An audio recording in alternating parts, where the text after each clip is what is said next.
Hello and welcome to Talking with Friends. And today is a very special episode. Not only do I have the beautiful, lovely Callie with me, but we are also very excited to welcome Lauren, the Lauren of Lauren Does Cosplay and In the Reads. Oh. Thank you for being here, Lauren. Oh my gosh, thank you so much for inviting me. I'm always so flattered when anyone wants to hear my stupid opinions on anything. So I appreciate it. Well, we're absolutely obsessed with you. Yeah, just a bit. And trying not to be weird right now. we tried to get the weirdness over before we hit record, so... Yeah, we started going on a little too much, and we were like, should we record so we're not just should we start this? Before? Yes, we were about to get into the feels because today is... it's hard for me to say it, but it's the last episode where we will be comparing the Lord of the Rings books to the Peter Jackson movies, which means we're covering Homeward Bound, The Scouring of the Shire, and The Grey Havens. And if, I'm being honest, only The Grey Havens is included in the movies from this point forward, which if you're following along in the movie, that's 3 hours, 47 minutes, 47 seconds in until the end card, which appears at 4 hours, 1 minute, 21 seconds in. However, that absolutely means that we're going to do some backtracking to talk about what happens to our brave hobbits in between leaving Rivendell and Sam getting married. Before we get into it, Lauren, I want everyone to make sure that they are double, triple checking that they are following you. Oh, stop. Nobody has to do that. They do. They absolutely. If you don't follow Lauren, you can't yourself, listen to this anymore. Do yourself a favor and follow Lauren Does Cosplay. Well, thank you. Lauren Does Cosplay on TikTok and Instagram. Elle Does Cosplay on Twitter because Lauren Does Cosplay was too long. I know. Talking with Friends was too long. I had to put Talking Friends. I know. But yeah, I do cosplay content and kind of just giving my thoughts on nerdy stuff, Lord of the Rings, Game of Thrones, Star Wars, sort of. Those are my top 3. So yeah. I mean, all great takes. Truly. I feel like I kind of have some outlandish takes. Actually, I get a little bit of heat online for Doesn't mean it's not the great. Best ones. Yes, we are here for those. Yeah. Quite frankly, I was a little bit nervous when you asked me to do this segment because I don't really like the Scouring of the Shire. I think interesting. I don't like it, and I'm glad that it's not in the movies. So I was like. Yeah, and and that's one thing that I really did want to talk about because when it comes about thinking about this movie as an adaptation, I think the end is perfect, of the movie. I would not change it. From my perspective, Frodo's finally acting like Frodo. Gandalf makes me bawl like a baby. Sam delivers those final lines perfectly, just he does in the book. I think it beautifully captures everything that happens once the Shire is healed. And just the most important emotional notes. Because I feel sorry, I don't know how you're structuring this, but I just feel for it. The way that they. There's this big epic journey and they all get home and then for it to be this extra added little nightmare for them is I feel narratively just really does not work for me. So I really appreciate that the adaptation did not do that and that it does just sort of, it gives you all of the neat little wrap ups. And I know some say too long. That has been a note that's been given. It could have gone on longer. I know, it's I have no notes from me personally. Yeah, honestly, you could have given me Sam replanting the Shire, and you could have given me Sam being mayor and Merry and Pippin. Because afterwards they kind of become these.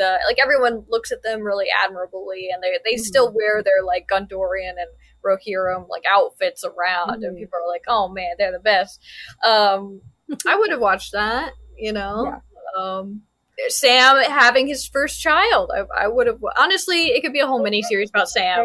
It's just a spin-off, honestly. Yeah. Honestly, I would have eaten that all up. I love Sean Astin. Yeah. If we had gotten a Bill the Pony and Samwise reunion, I would not have been mad.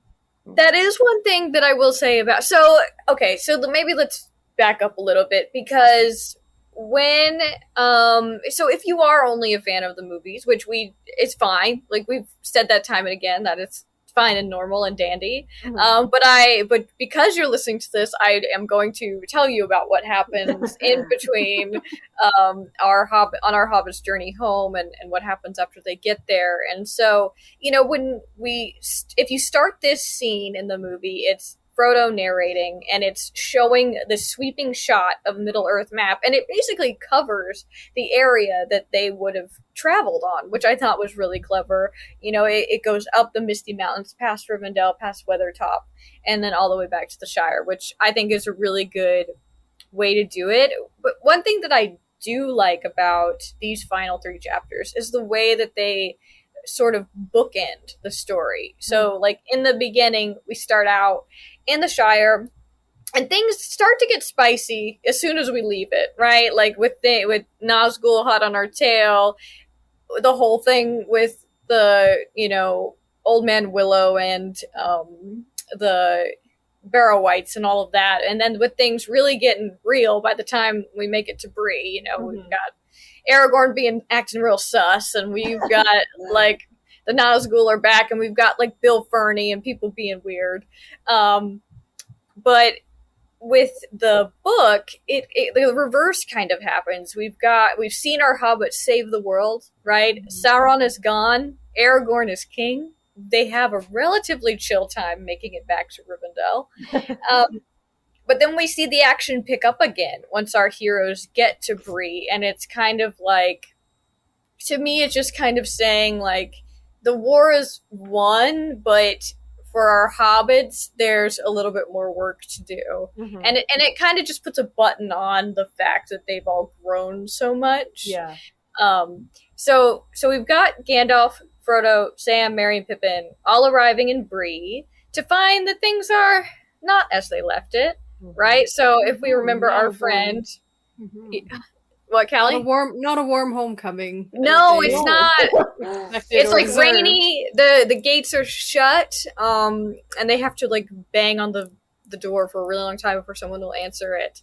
And we've got our friend Barlaam Butterbur, the owner of the Prancing Pony, tells us that things are far from well. In his perspective, not only is business abysmal, but there are robbers on the road now. Mm-hmm. Some folks have even been killed. There's been fighting breaking out. But I think from my perspective, my favorite part of this chapter, Homeward Bound, is Butterbur admitting that they didn't really understand what the Rangers were doing until they were gone. In reality, I don't know if they would have ever pieced it together that the Rangers had anything to do with the protection that they were receiving.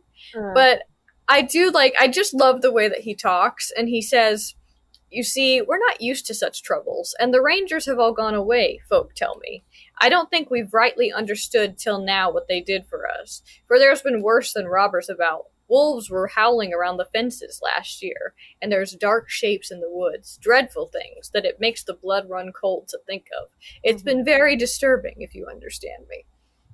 Yeah, they're like so far removed from like everything that's been happening.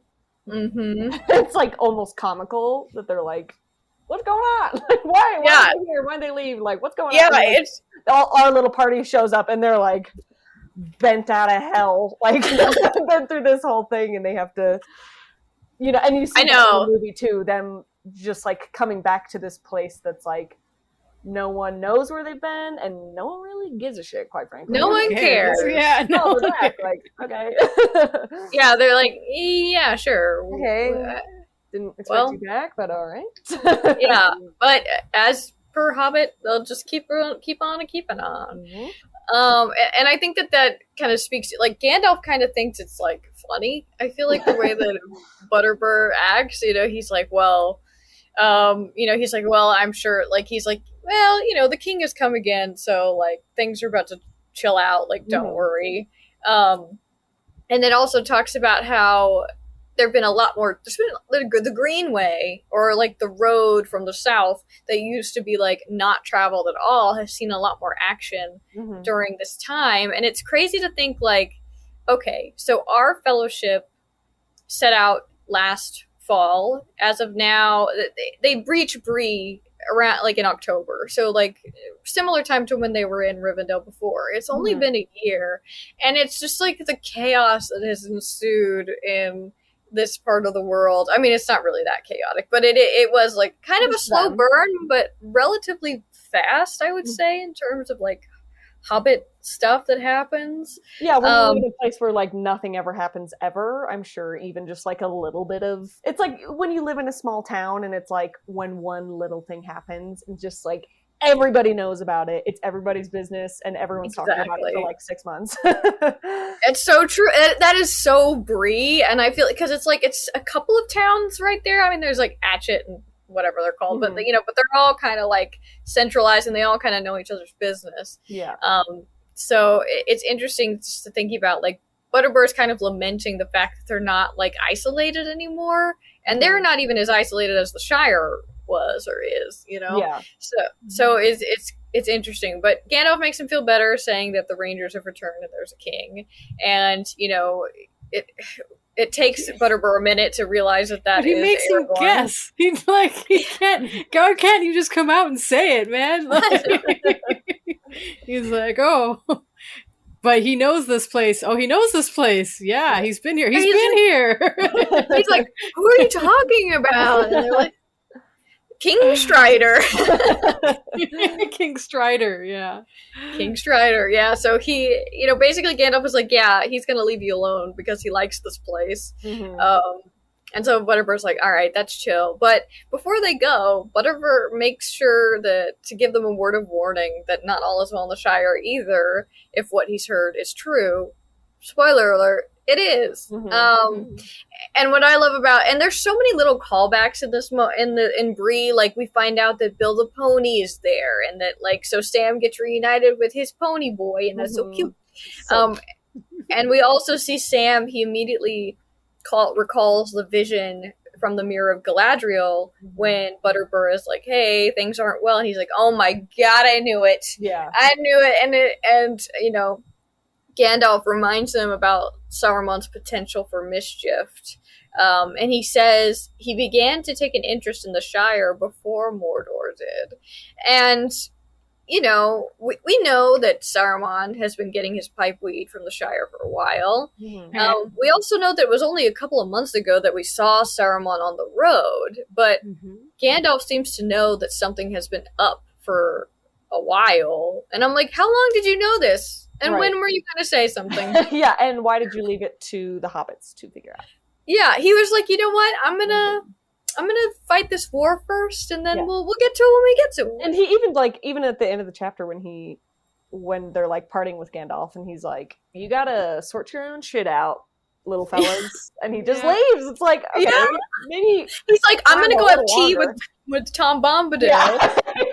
Like, could you help? Like, God. And Frodo was literally like, oh man, I'd like to see him again. He's like, no, you definitely have stuff to do. Like, wow, Gandalf, all right.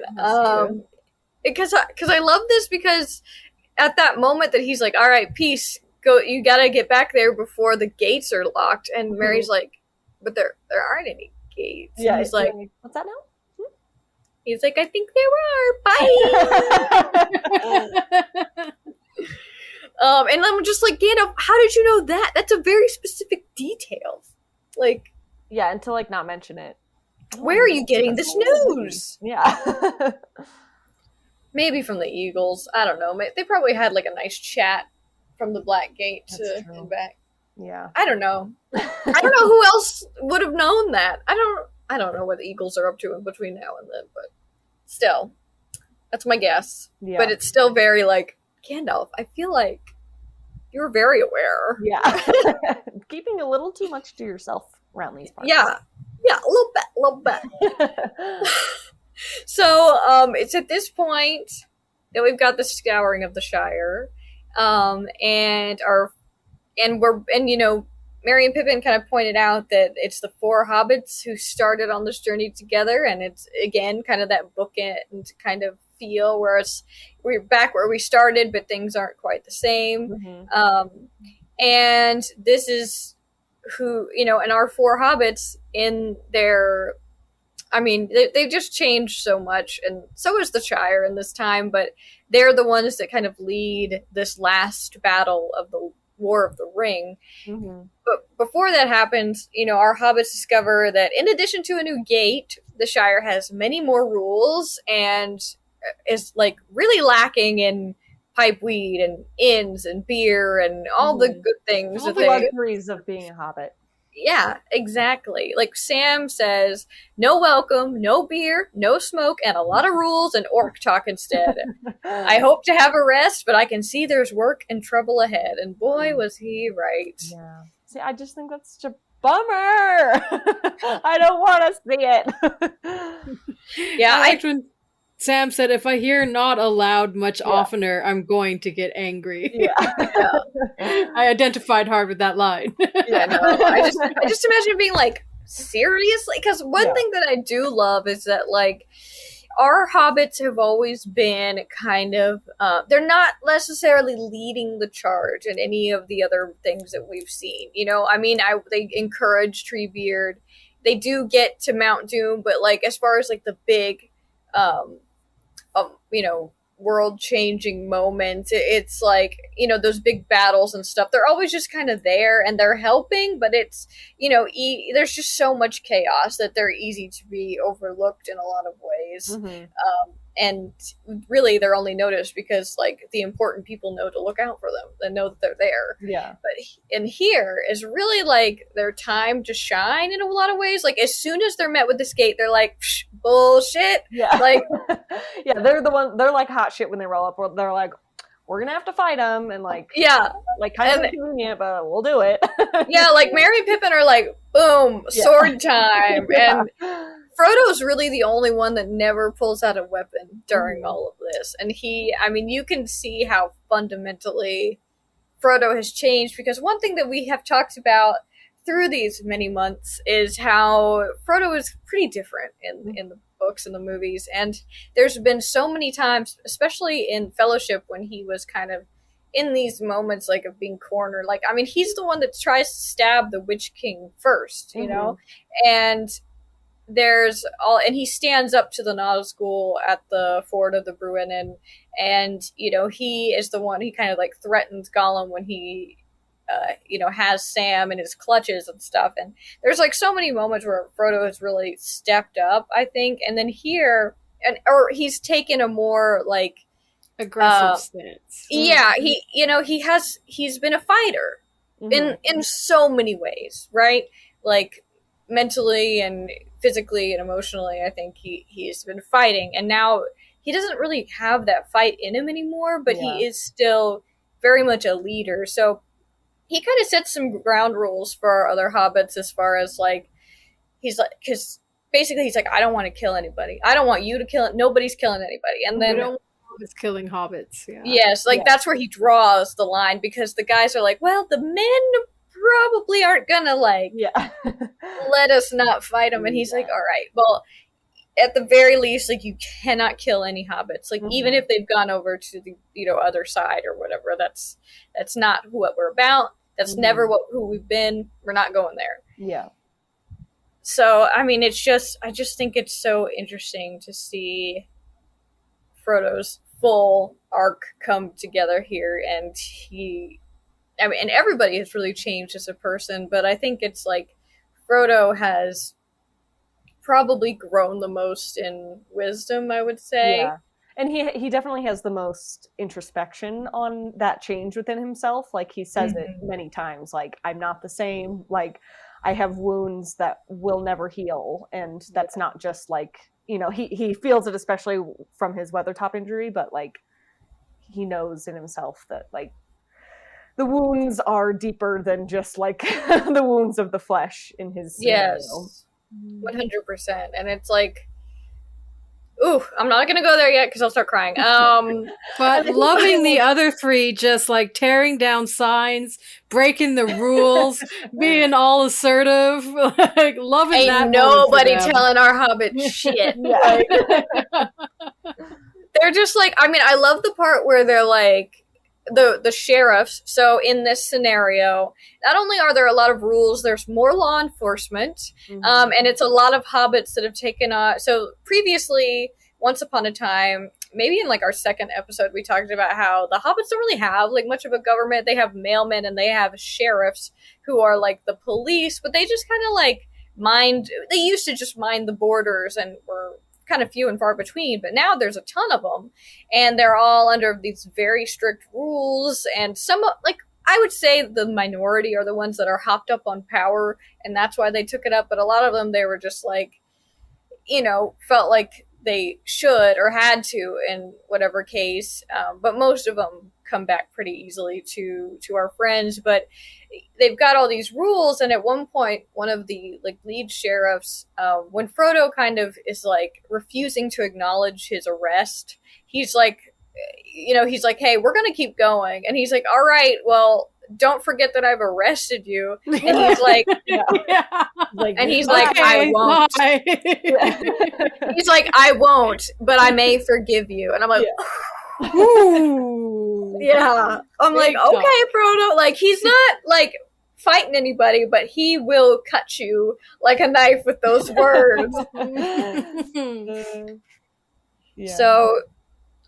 So I think, so with all of that, so there's all this craziness happening. They're like having to stand up to their friends, basically people that they never expected to have to like rally, and we find out that there have been strange men now in the Shire, and they're forcing hobbits to give them all their provisions and even destroying property and basically squashing any signs of rebellion. Like, we've seen notes, like even Lobelia has stood up to these guys and has been thrown in jail. Oh yeah. With her umbrella or something. What a whippersnapper.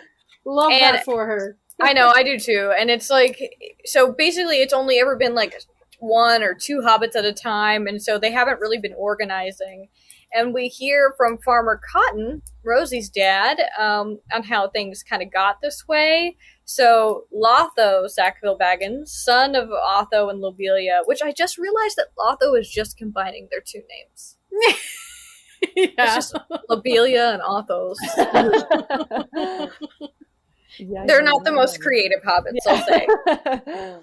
So, but Lotho, it seems to be Saruman's first victim because he basically we can piece together that he has been the one selling a lot of this pipeweed to Saruman, and Saruman he's suddenly come into all this money, and he'd already owned a lot of the South Farthing, but then he starts buying lots of other property, Sandyman's Mill. He's buying all the inns, and then saying that he doesn't like beer, and so that nobody can have any beer, even though, like, landlord.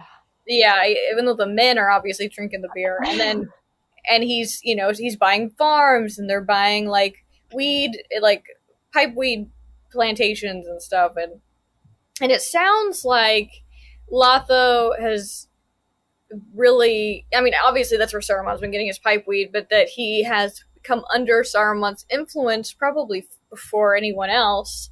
And, at first, when he would hire I don't even know if he would hire these men. I'm assuming, I don't know why else they would show up, but like, and they're definitely Saruman's men because they call him Sharky. And, which cracks me up, personally. I know. Later, Saruman tries to guess that it's like a term of endearment, and it means old man. It is. Yeah, that little footnote where she's like, yes, he's old man. The best footnote. So they're like, messing things up, and at first Lotho would pay people back for the property that was damaged, but then it just reaches a whole new level and Frodo rightly guesses that Lotho kind of becomes a prisoner in his own home, and things just go haywire. They chop down the party tree. They're just they're building all these sheds, and like all the gardens are just gone to shit. It's like not great. And you know, we've got all this chaos, and so Frodo, Sam, Merry, and Pippin, they work to rally the rest of the hobbits and defeat the men. And, you know, Frodo never picks up a sword during all of this, like they said, and really tries to avoid killing. I mean, the hobbits do come out on top, but not without a few fatalities. Yeah, I think it's like 19 hobbits. Yes. It's not a ton, but it's not what we wanted, though. Yeah. But really, I think one of the key parts of this chapter, in addition to, you know, Frodo, Sam, Merry, and Pippin kind of leading the charge and really showing their leadership skills, is Saruman's return. So now I feel like it's so weird. I'm telling you, this chapter just doesn't sit right with me. Like picturing Saruman just like in a hobbit hole, or like giant Saruman in a tiny hobbit hole. He comes out of a shed. Yeah, it's like what are you doing here? Get out of here. Yeah, it is weird. I mean, I think it just shows how far this guy has fallen from being one of Gandalf's colleagues to literally Starry, a Maiar. My gosh, dude, he was like, I think I could probably pick on the hobbits pretty easily. I'll just go. Yeah, I mean, it's just so crazy to think about how he was one of the people that was supposed to lead Middle Earth in the fight against Sauron. He ends up, you know, aligning himself with Sauron and dreaming he can probably be better than Sauron. And then, as soon as all of his plans fall apart, he still can't.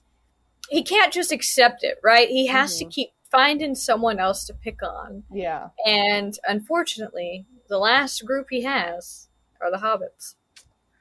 Yeah, and you know, I will say that it's a crime that his plotline is not resolved in the theatrical versions of the movie. Yes. So like I at least like that they're even though it's so like out of place and odd to me, but like I do appreciate that there is like a wrap up. Yeah, I think story. At the very least, like it bothers me that whole scene at Orthanc is an extended edition only. It's so unfair to Christopher Lee. Yeah, and then when we knew it was only going to be extended, I think it should have been longer. Yeah, might as well. It's like whatever. That's what I'm like. His lines are so good. Yeah, and like he delivers them so well. I just think that. And also, like, I don't know, the whole thing with Wormtongue and Saruman, it doesn't really get, I think, the screen time that it deserved, really.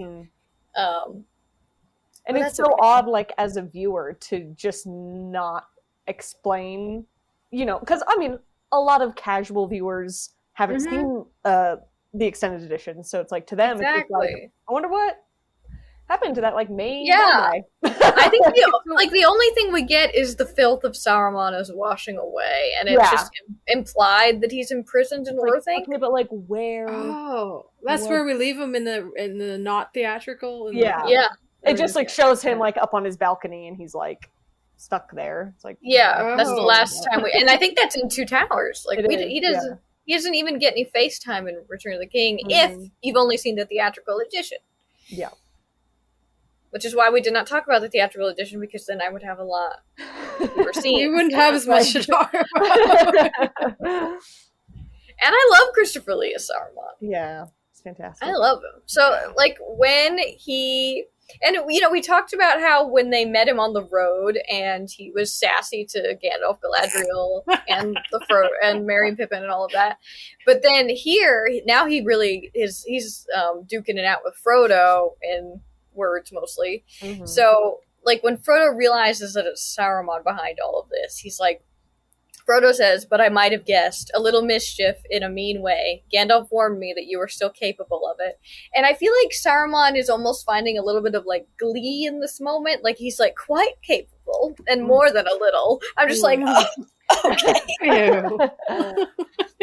I can so see Christopher Lee doing this, because he says, You made me laugh, you hobbit lordlings, riding along with all those great people, so secure and so pleased with your little selves.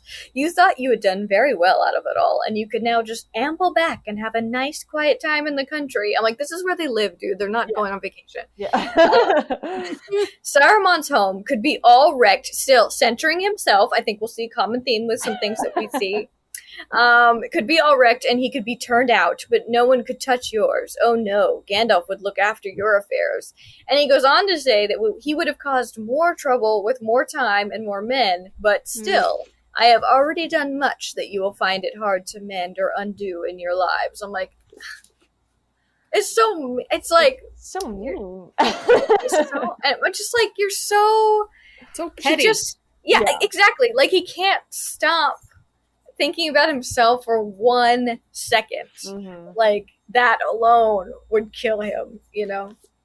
And what I love about that line is that he obviously doesn't know about Galadriel's gift to Sam. But we'll get to that in a second. So now Saruman acts like he's gonna go with just a few mean words, you know, and he yells at Wormtongue to come with him. But before he does, he tries to stab Frodo. Dude. And it's just like, he just can't stop himself. Like, this man needs a straitjacket. Like, stop. But luckily, the blade snapped because of Frodo's hidden mail coat. And I did think it was interesting that Tolkien doesn't specifically say that Frodo is wearing the mithril coat. He says hidden mail coat. I'm like, is it just any old... the shiny shirt. Yeah. Hands off that shiny shirt. This is for the tower. Why are the orcs so iconic? Nothing but banger one-liners. They're so quotable. So Frodo's got his shirt on and everything works out. Sam draws his sword, but Frodo's like, no, Sam, do not kill him, even now, for he has not hurt me. And in any case, I do not wish him to be slain in this evil mood. He was great once, of a noble kind that we should not dare to raise our hands against. He is fallen, and his cure is beyond us. But I would still spare him, in the hope that he may find it. And this, like, enrages Saruman even more than I think anything he could have said. And he's, you know, at first he's like, it's like a backhanded compliment. He's like, you have grown, halfling. Yes, you have grown very much. You are wise and cruel. You have robbed my revenge of sweetness, and now I must go hence in bitterness, in debt to your mercy. I hate it, and you. Well, I go, and I will trouble you no more, but do not expect me to wish you health and long life. You will have neither. But this is not my doing. I merely foretell. And I'm like, just flip your head. Like, I know. Yeah, Frodo has more restraint than I do, because I wouldn't. All of that is a no-go from me. I know. I'm just like, wow, Saruman. Like, you definitely get worse and worse. Like, I think his lines are always so interesting and fun to say, but, like, he just gets worse and worse every time he opens his mouth. Because, I mean, it's really just like the word choice. It's just the worst note. the worst, because here, you know, it's like the hobbits don't even really do much for Saruman, but really his undoing is when he taunts Wormtongue after Frodo tells Wormtongue that he can stay, and basically forces Wormtongue to admit that he's the one that killed Lotho, but obviously at Saruman's command. And I don't think Frodo would have held that against him. He was obviously like, Wormtongue wasn't doing so hot, you know? Yeah. But making him admit that really makes Wormtongue snap, and suddenly he rises up, drawing a hidden knife, because everybody got a hidden knife in this scene. As you do. And then, with a snarl like a dog, he sprang on Saruman's back, jerked his head back, and cut his throat. Which goes hard, honestly. That is gnarly.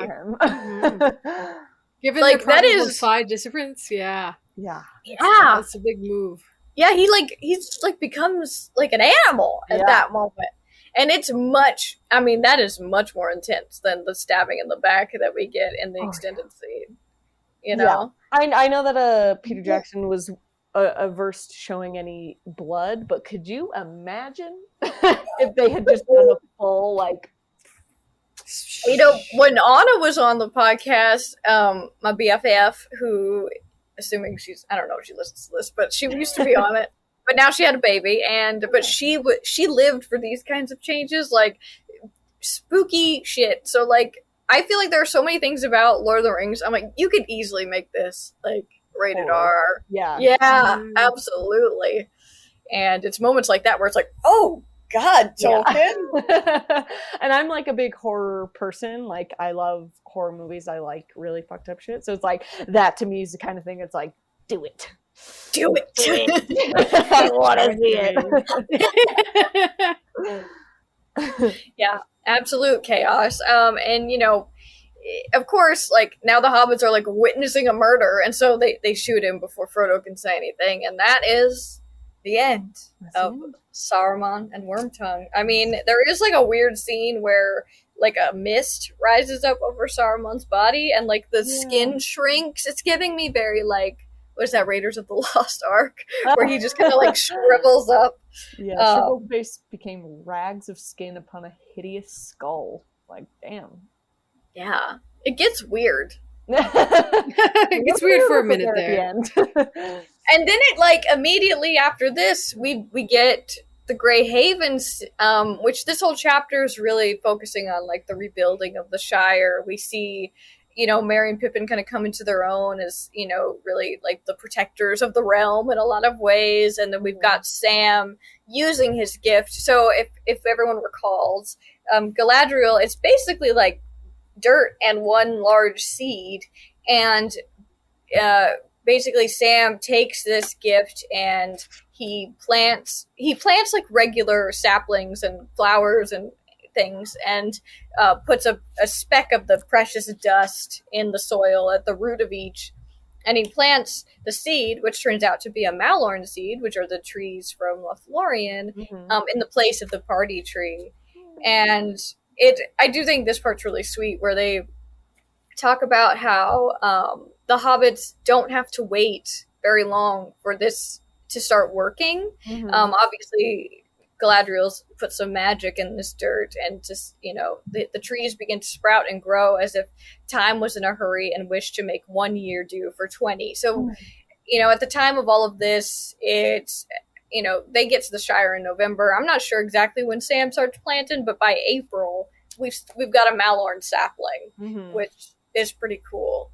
And, you know, this is also where we learn that Sam and Rosie get married, and they come to live in Bag End with Frodo. I know in the movies they give Sam and Rosie their own little hobbit hole with a yellow door, which I do love the yellow door. I love the yellow door. That would be my door of choice color. I think it goes really nicely with the green of the grass, you know? It stands out. Yeah.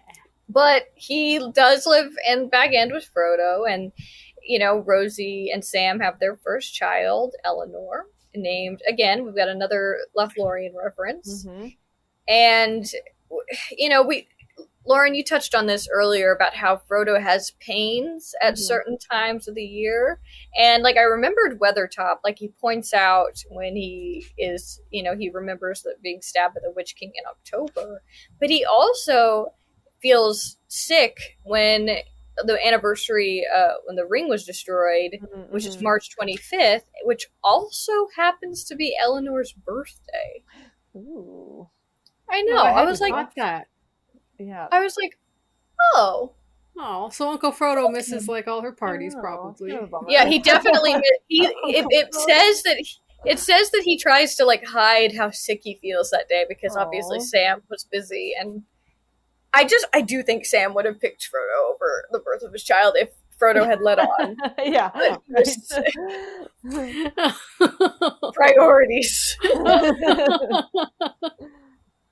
So, I mean, and this is kind of where we finally get it syncing back up with the films, where, you know, we see Frodo hand over the book to Sam for him to finish. I know. Like, honestly, like when I was reading this last part of the book, I didn't even take any notes. I was just enjoying it. Mm-hmm. There's just a beautiful. It is a beautiful conclusion. It's so beautiful, and it's just like we see. So Sam has really started his life anew. You know, he's got a little family now. He, basically has everything he's ever wanted. I mean, he's mayor. Not that he ever wanted to be mayor, but you know what I mean? Like, he's loved and appreciated by the whole Shire, and I think he deserves that. And Frodo, during all this time, is kind of fading into the background. Like, nobody cares what Frodo's role was. Like, they're really impressed by Merry and Pippin. They all love Sam. I think it's because of, like, the role that he took on, as really being a healer for the Shire. Mm-hmm. And Frodo's just kind of, like, fading into the background. And I think that it probably suits Frodo at this point in his life, but it is ringing. It's a little bittersweet, right? Yeah. But finally we have Frodo taking his last trip in Middle Earth with Sam.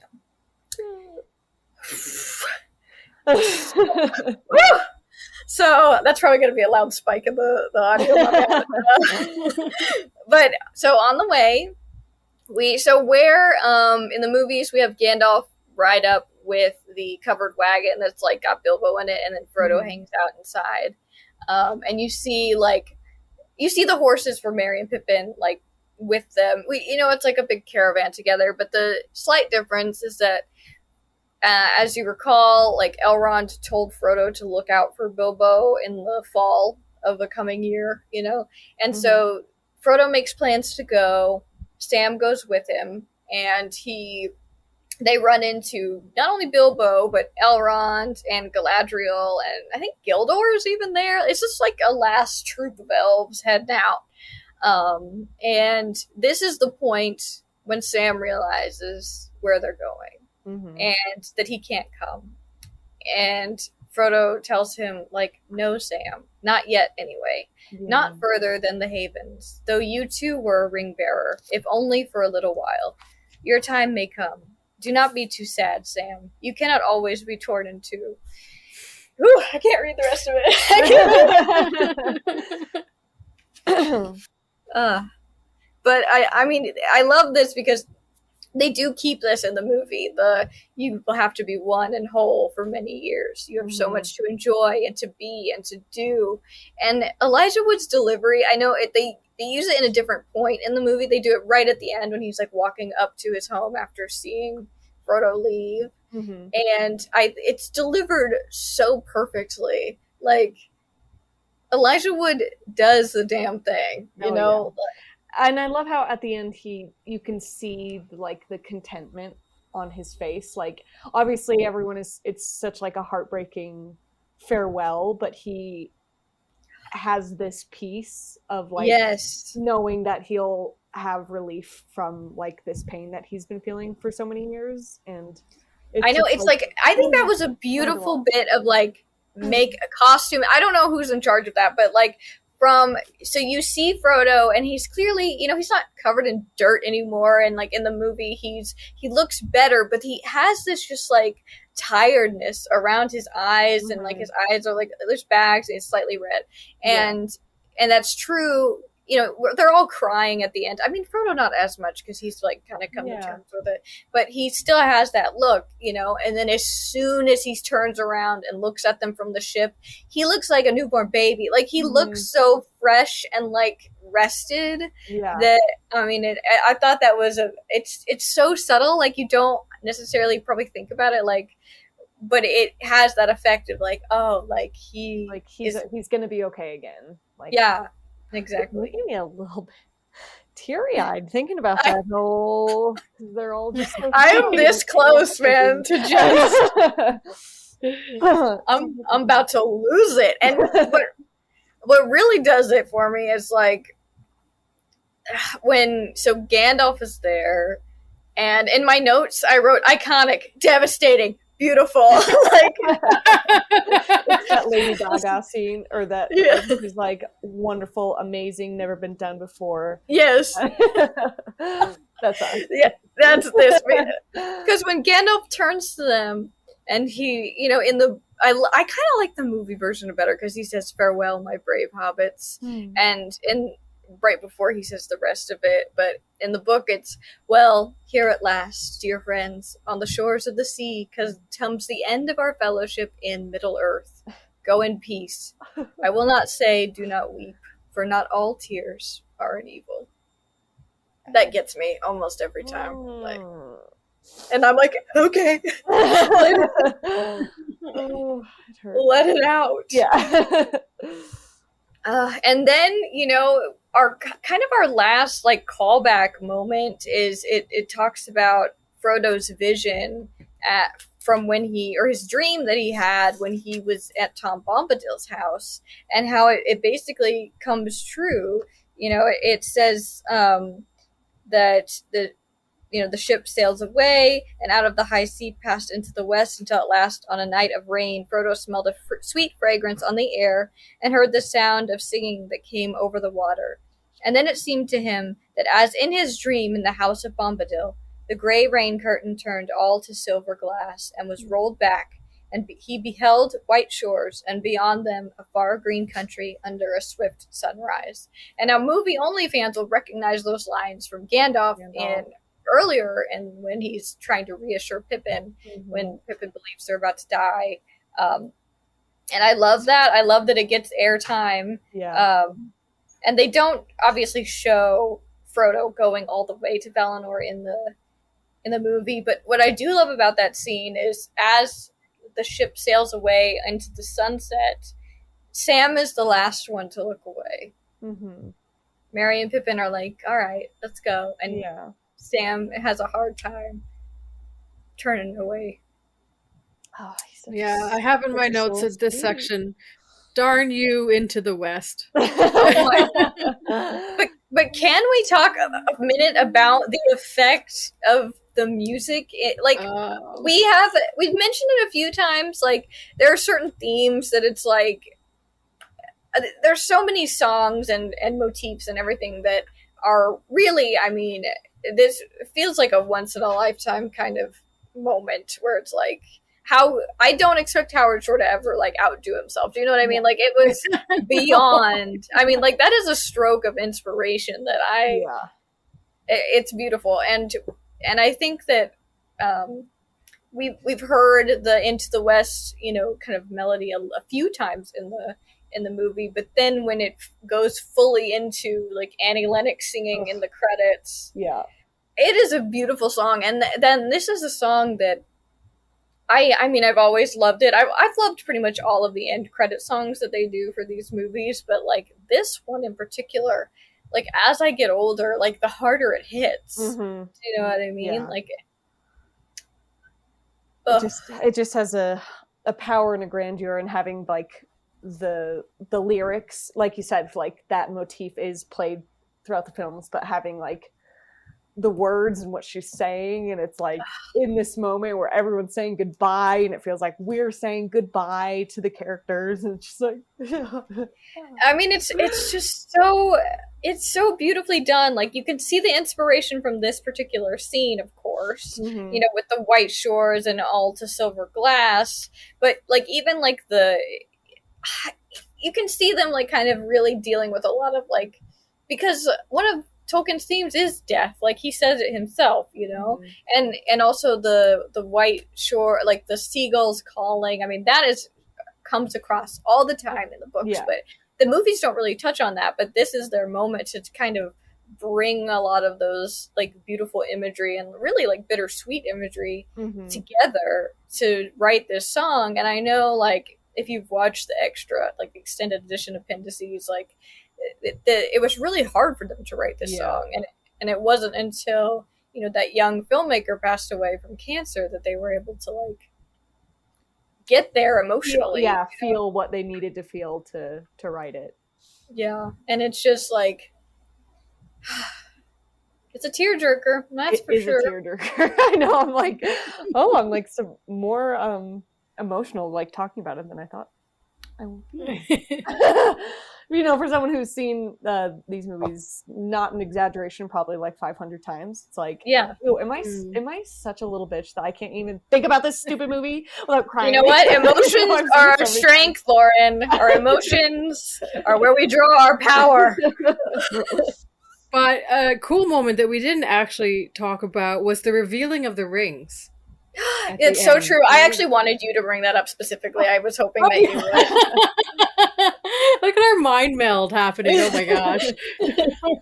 But yeah, so as they're leaving the havens, now that everything's kind of over, the elves can wear, and Gandalf can wear their rings openly. So we do get it mentioned in the books and the movies. We get to see them as well. So yeah, and that's one thing that we talked about it way back in Lothlorien, where Galadriel is wearing it, but no one can see it except for Frodo because he was a ring bearer, and Sam is like, I don't know, like, who cares? A star, a star between your fingers. He couldn't see what it is. So finally, we see a description of what these rings look like, and it's so interesting because they have such a long history, and they've been a part of this tale, as we will see in Rings of Power eventually, like for thousands of years, And do you want me to read the description here for anybody who may not know? So we've got Elrond wearing Vilya, which is a ring of gold with a great blue stone, mightiest of the three, it says. Doesn't say in what way or how or anything, just mightiest. And Galadriel is wearing on her finger was Nenya, the ring wrought of mithril that bore a single white stone flickering like a frosty star. And then Elrond, so that's Elrond and Galadriel, and then we don't see Gandalf's until they get to the Grey Havens, right? Because he meets them there in the book. Are you just looking for like a written description? Yeah, his ring is like red, right? The stone gold with the red stone. Yeah. I think we both have the ring, Lauren. So I've seen it on your finger before. No, I would never have a replica of anything. So, there we've got it. It's as he turned and came towards them, Frodo saw that Gandalf now wore openly on his hand the third ring, Narya the Great, and the stone upon it was red as fire. All right. That it is. You know it. That it is. Narya's the one that really changes hands the most. Literally. Because it's like... Nenya's the only one that was given to Galadriel and stayed with Galadriel. Right, because it was... Who got it first? Because I know Círdan, he doesn't have it first. Gil-galad got them first. Okay, and then Círdan, and then Círdan gives it to Gandalf. Yeah. It's the gift that keeps on giving. So yeah, I mean, these chapters, I mean, they're not like packed full of a lot of events, really. I mean, there are a lot more in the appendices, which when the movies have used them, we've talked about it, but it hasn't been that much. But there is a ton there, including, like, you can even map out when Saruman started to turn evil and all of that. But really, I mean, these are probably the most emotional chapters that we get, Yeah, they're incredibly... especially this last chapter is very sad and has a lot of emotional moments in it. Don't cry. Yeah. I said that last thing really confidently, and now I don't know why I did. I don't know if Gil-galad actually ever had. Celebrimbor had sure. them. He had him, but Celebrimbor definitely doesn't keep him. Now I'm confused, and now... I think you're right. No, I think that's right. And there's just some things that are like in my mind, and I'm like, I don't question them, and then when I say them out loud, I question them, and then I'm like, oh. But you know, back there, you're like, hang on, I might have just lied.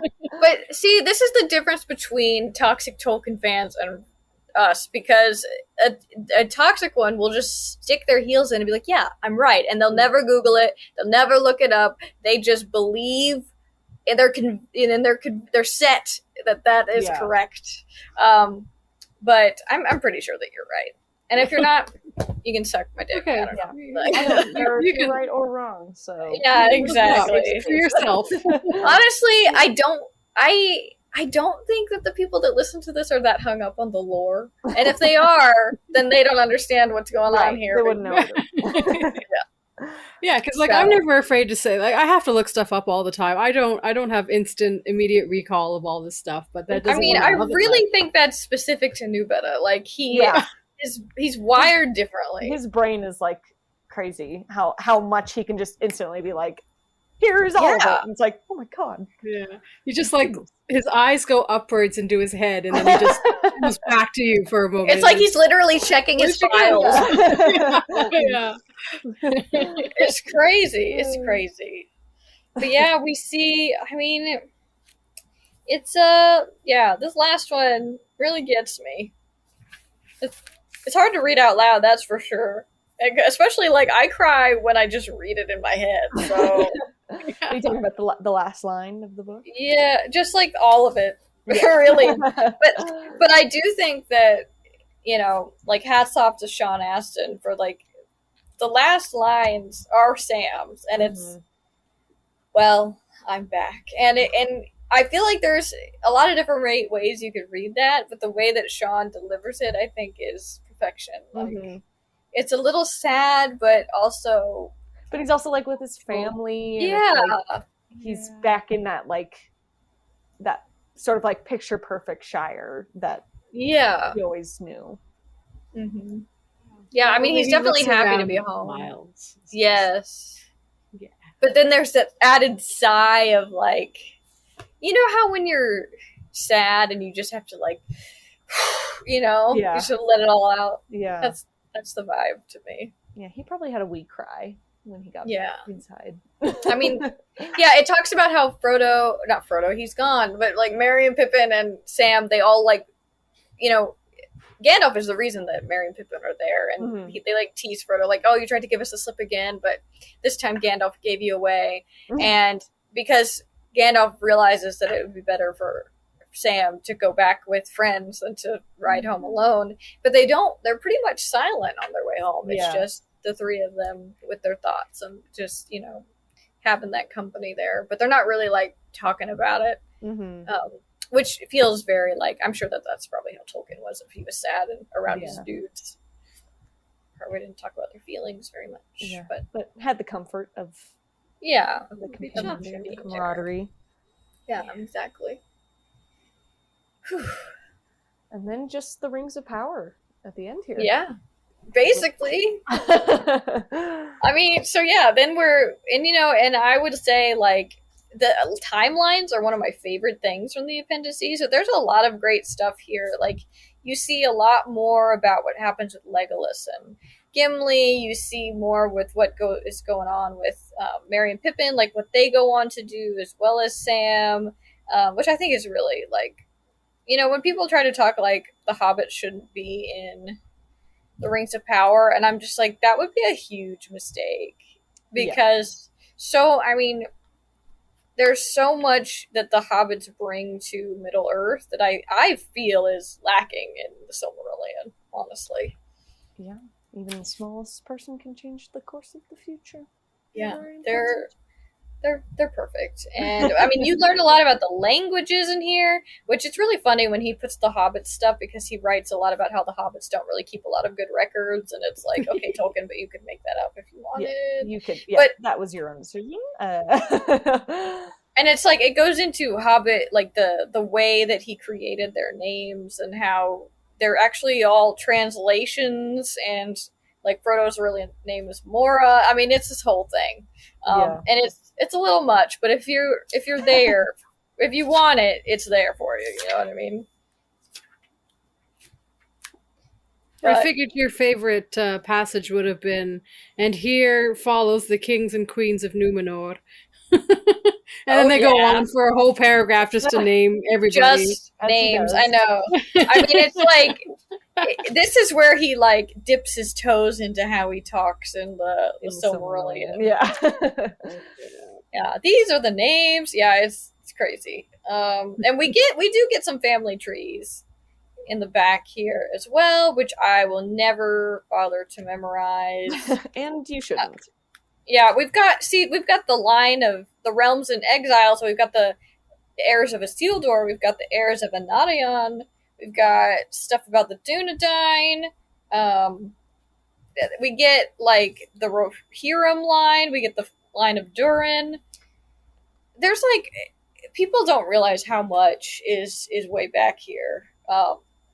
And there is definitely a good chunk about the Second Age because of how much it involves our characters from the Third Age. But then there's like a ton of stuff that happens in the Third Age that is not even, I mean, that is TV show upon TV show in there as well.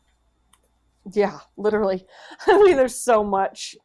Tolkien he's the king of doing too much. But we all do that. We do. It's, it's why we're able to talk about it for hours on end, right?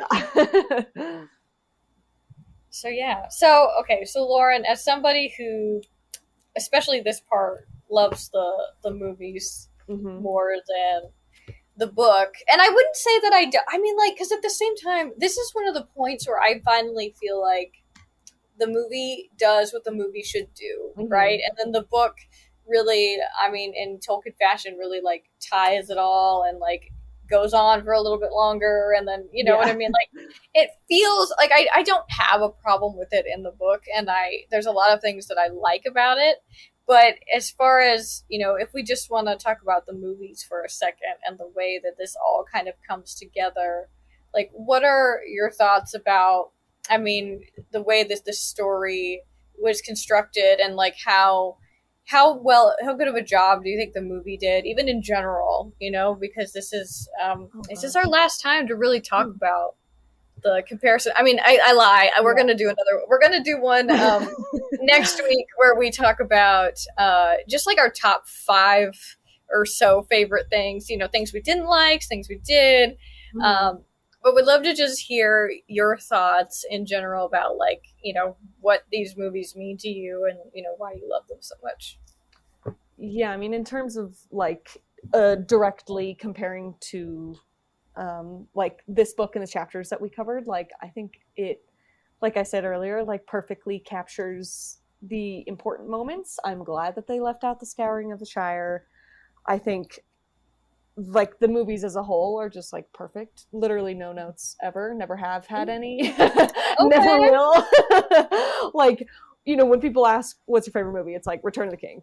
No questions. Like, that has been my favorite movie since I was it came out when I was 10, I think. So, I just have such a strong emotional attachment to them. And I've said many times, like, when it comes to adaptations, obviously because this conversation has been very relevant with the Rings of Power coming out, like, adaptations for me just need to capture the spirit of something. Like, I do not care if it's page by page, every word is right, and like, I do not care about that at all. It just has to have that feeling. And like, I think these movies as an adaptation of the Lord of the Rings books are like the quintessential, the perfect way adaptations should be done, just in terms of like, they just nailed it. The music, the acting, they hit all of the important plot points, and they change it around, and they just do it in a way that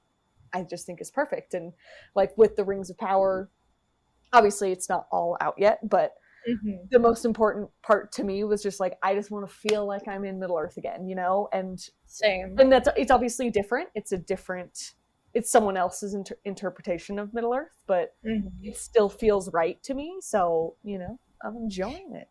Yeah, I agree. I think that is really the sniff test for an adaptation. It isn't like, what percentage of the book did they use? It's not, how many pages are seen on screen. It's like, did it capture the heart. And it's such a hard thing to measure because we all have different feelings about the books when we read them. We all like, it evokes different, we attach ourselves to different parts of the story, right? Yeah, absolutely.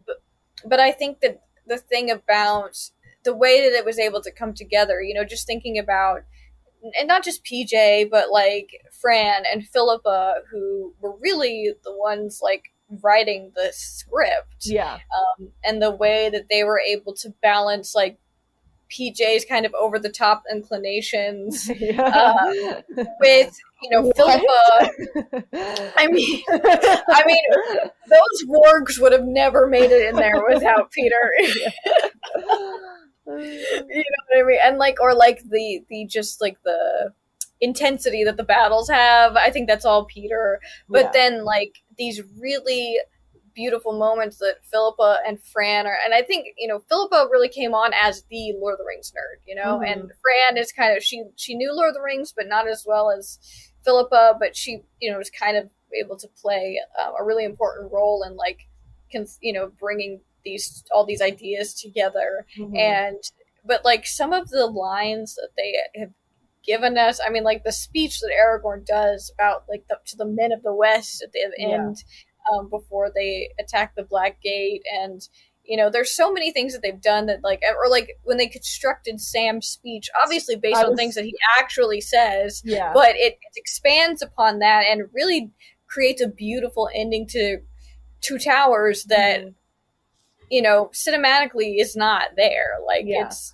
constructed so differently in the book. Sam's speech is my favorite part of the movies. Like it's whenever people ask like, what's your favorite Tolkien quote? It's like Sam's whole speech. It's like, I love it. I mean, and it's not even, I guess you can't even say it's like a Tolkien quote, but it's my favorite quote from the movies. It's very much based in Tolkien though. There's there's a, like, I love even just the behind the scenes of them talking about how they wrote it and like, you know, they're trying to figure out how to wrap it up, and when he says, what are we fighting for, you know, and it's like them coming to that, and they were like, oh, we got it, like we figured out like why he's saying this whole thing. It's just so good.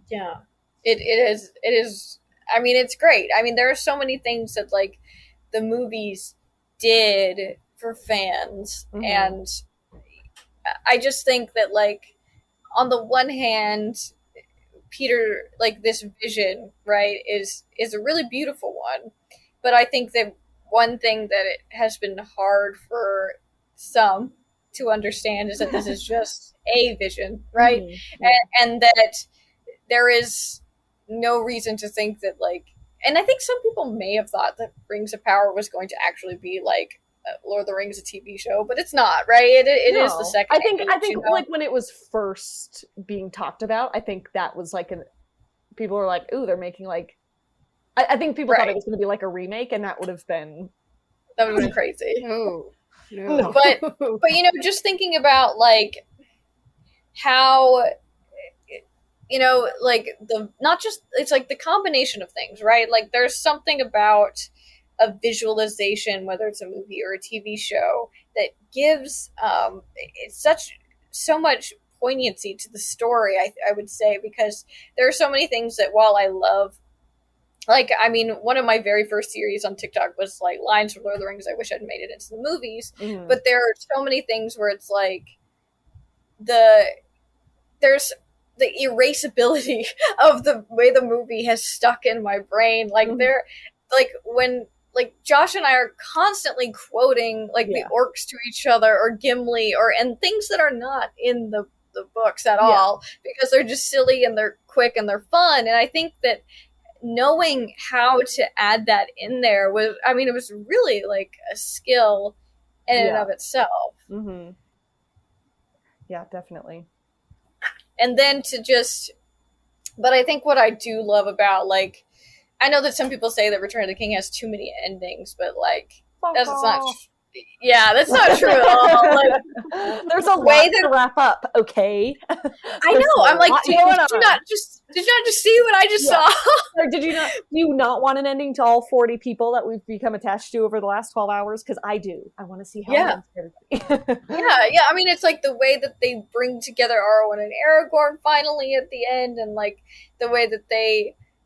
are able to wrap up that story, and then the way that they are able to have that. The Grey Haven scene is just, it's everything. Yeah. You know? Mm-hmm.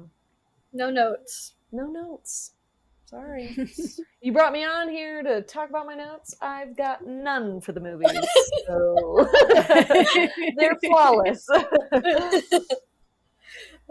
Callie, do you have any thoughts about just this incredible journey? I think I can hear a little. I know, I'm getting tripped Corky back there. Yeah, no, my dogs are whining at me too. This always happens at the end of podcast. I don't know where Ike is. The animals. I think it's because Josh definitely took Ike out, but Corky refuses to go. Like, I have to do it. I know, I'm talking about you. I'm sorry. I guess we'll probably go into it more in the next episode, which I am very excited for.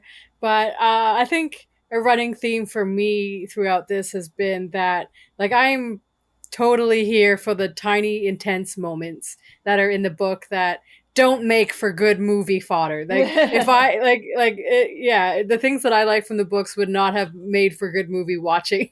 So that is interesting. It's important to recognize that, not things that you might like don't always translate to every type of media, Yeah. Totally.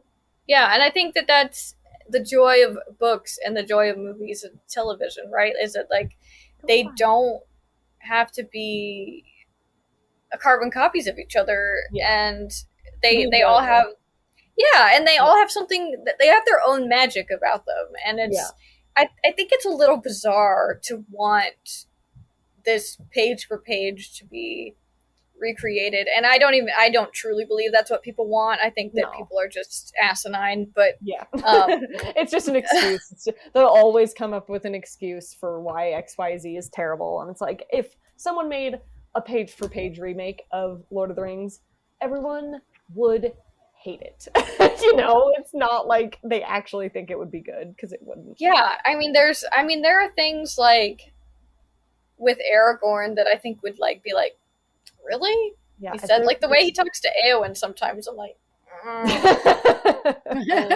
and we need to stand him. We can't be having him have off-putting scenes. Can't have exactly. And it's like, I would personally I would have done Faramir differently than Peter did, but do you know what I mean? Like, I do intellectually understand what they were doing with that, and I think that just, like, there's, like, the magic of movies, like the way that the set design and the costumes and the music and the actors, as well as everyone, like the directors and the writers, all come together. The concept artists, the special effects people, it's an insane amount of effort that goes into all of this, and it's such a different experience from, like, a man, and let's just say an Oxford professor in the 30s,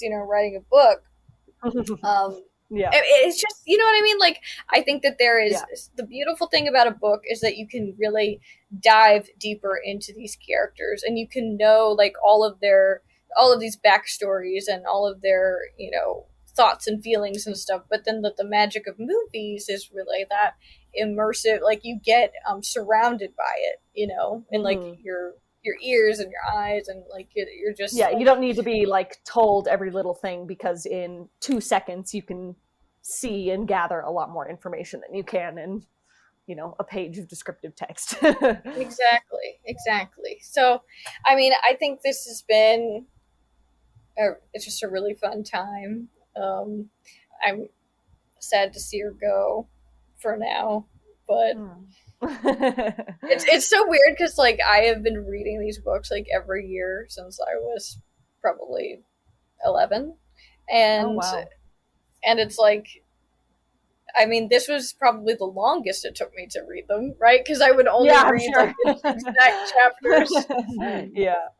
But I'm interested to see if I'll still get the urge around Christmas time to pick them up again, because that's usually when it happens.